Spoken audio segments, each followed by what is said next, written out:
There are three questions that a patient asks me, and these three questions often leave me dumbfounded.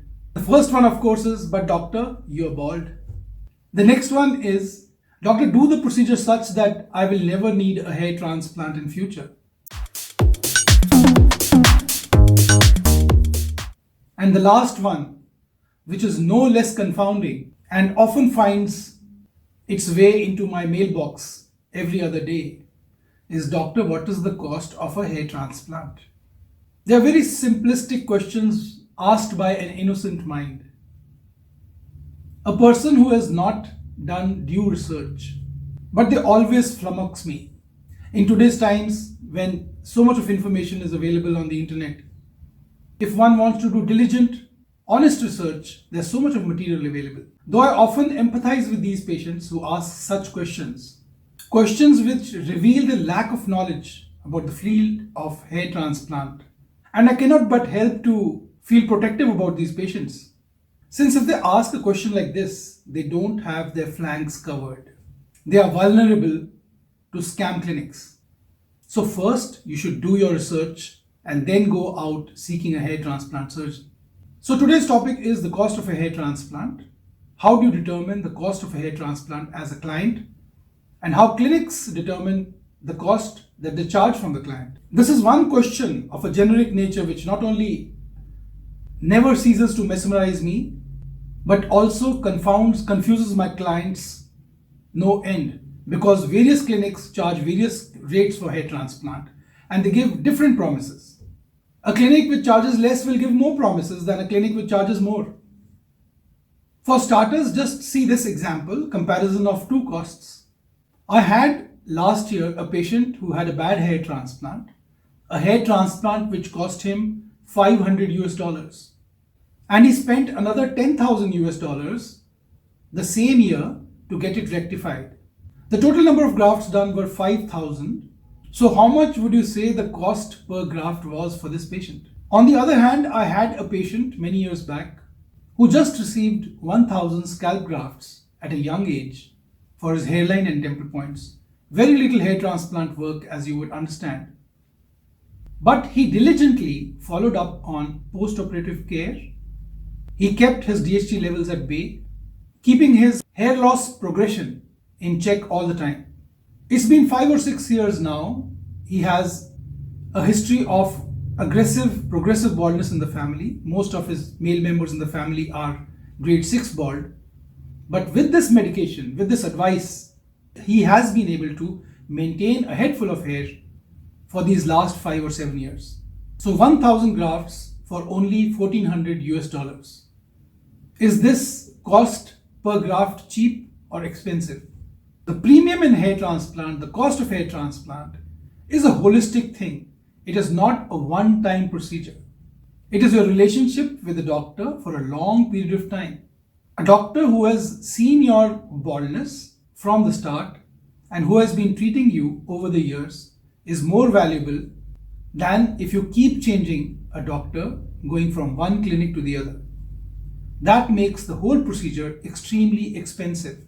And you're not covering your flanks, you're exposing yourself to hair transplant scams. So this question of what is the cost of a hair transplant is very difficult to answer. As per the UK NHS website, a hair transplant can cost anywhere between £1,000 to £30,000. The website goes on to say that the cost may depend upon the skill of the doctor and his team, the extent of baldness, and the availability of scalp and body grafts. But NHS is not a hair transplant company, so it does not know how best to answer this question, what is the cost of a hair transplant? It does not know the intricacies of how clinics put a price tag to their procedure, how much the patient is ready to pay for that service, and what are all the various factors which work behind the scenes and which determine the cost of hair transplant in a particular clinic. So as I see it, there are 8 points that are crucial as regards how a clinic determines how much it is going to charge for a hair transplant. Number 1 and foremost is the experience and the skill of a doctor. How long has the doctor been in practice? Is he consistently producing good results? Everybody has bad cases.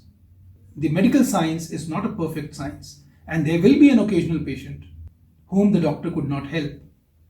But does this doctor's clinic offer a long-term relationship which is born out of trust and communication with his client? That is for you to see. Does the doctor turn away from a poor result, or he offers all that he has to the patient to rectify it?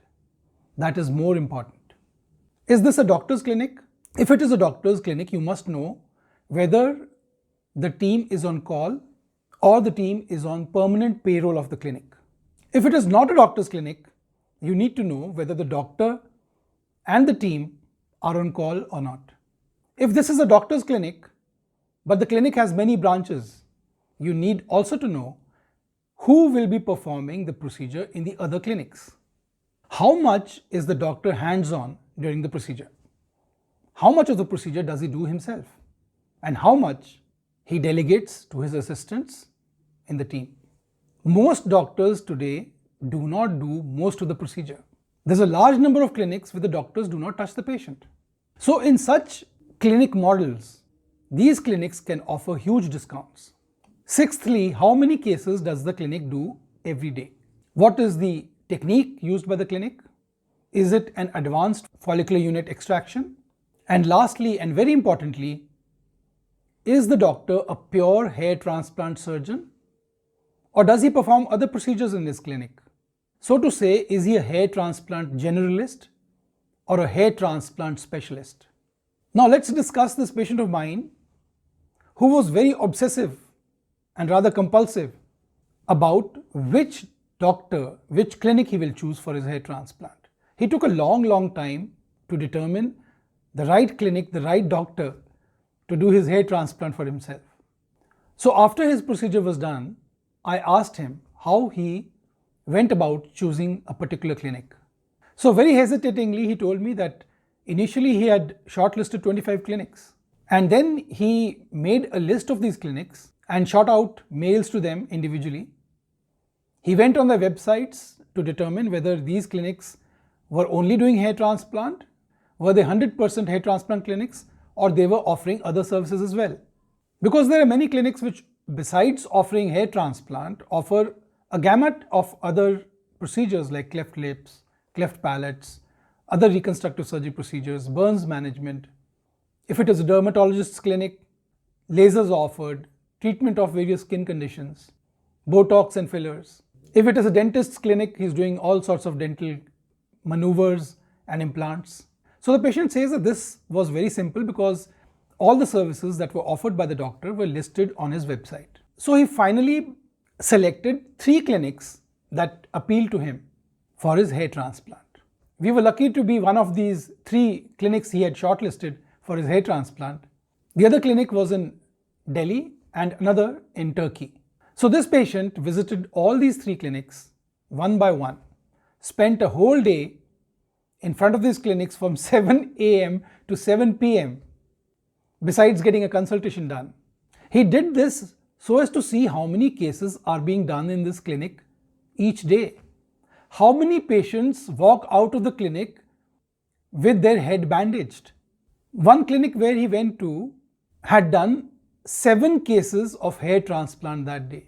This was very revolting to him, as he said, and it was an eye-opener for him. And this, he says, was contrary to what the clinics had put up on their websites and contrary to what he had received as email responses from that clinic. Another clinic where he went to, he saw the doctor driving out of the clinic at 10 a.m. and coming back at 3 p.m. So the procedure was being done in the absence of the doctor. The other ploy that he used, which is quite innovative, is that he talked to the clinic that we will pay you 10% advance to book the procedure, but the remaining amount will be paid in 2 installments the same day of the procedure. First amount will be paid when he sees the doctor, meets the doctors and gets a copy, a signed copy of his degree. And the balance of the amount he will only pay after the slit making has been done. That is so that he is sure who did his harvesting and who did his slit making. This was a real smart move because he did not hear back from one clinic after that. I must share my decision, which took me almost an year to take for a hair transplant procedure. In my search for the best and the most ideal doctor or the clinic, I did a lot of research on the internet, and thereafter visited uh, various clinics which claimed to be doing the hair transplant. And in my research, I found that many of them, besides doing the hair transplant, were also doing various other plastic surgery procedures like Botox. There are very few clinics which are entirely focused and totally concentrating on the hair transplants. Uh, it goes without saying that any clinic which focuses only on the hair transplant procedure will be far more professional and diligent in their approach towards the procedure. And naturally, the professionalism and the way the patients are handled accordingly fall into place, and that's for everybody to understand.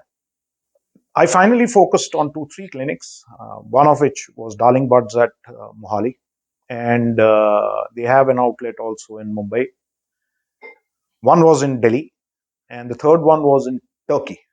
Having homed down onto these three clinics, I visited all of them, and I found, in fact, I also traveled to Turkey and visited the clinic over there. During my visit, I sat down and observed the number of patients and the timings of the doctors, wherein the doctor would come and he would do the procedure, and by 10 o'clock, he would be on his way out, and the patient would come out bandaged by about 6 or 7 o'clock in the evening, and the doctor was nowhere present. It's only in Darling Buds that I found that the doctor uh, was available till the end of the procedure, and not only did he do the procedure, but he also made sure that the bandaging and the post-operative care, immediate post-operative care, is done by them under their watchful eye. Uh, I am extremely satisfied. As I was visiting various clinics, at one of the clinics, I saw 5 to 7 patients coming out with a bandage behind their heads after having done the procedure. So, clinics today do not realize how smart the clients are. The younger lot is very smart. They know mostly what is going on, they're not gullible. There are so many platforms, resources available to them so that they can do real time research. So today's client is not blind. He does not believe in whatever you say. He wants to find out for himself. They do realize the value that a clinic gives them, a clinic which does only one case in a day, as compared to another clinic which does 5 cases in a day but offers you a good discount. So this was an interesting interaction with the patient which I thought I'll bring to your notice. And the patient was kind enough to leave a recording for us. If you have any question, any specific question about the cost of hair transplant, or in general about hair transplant and hair loss, I'm there to help you. Please drop a question in the comment section below and I'll be there. Thank you for watching and God bless you.